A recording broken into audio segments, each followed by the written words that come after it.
স্বাধীনতা অর্জনের থেকে স্বাধীনতা রক্ষা করা কঠিন। আমরা দেশ স্বাধীন করেছি ঠিকই, কিন্তু রক্ষা করতে পারিনি।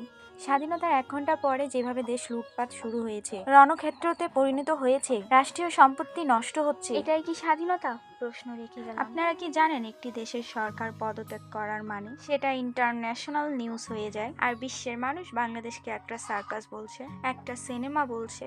আল্লাহ তাআলা ভালো জানেন আর কি কি খ্যাতি পাবো। আমাদেরকে বলা হচ্ছে আমরা নিজেদের দেশ নিজেরাই লুট করছি, এবং কি আমাদেরকে পাকিস্তানদের সাথেও তুলনা করছে। পার্থক্য একটাই, তারা আমাদের সম্পত্তি লুট করে নিয়ে গিয়েছে, আর আমরা নিজেরাই নিজেদের সম্পত্তি লুট করছি।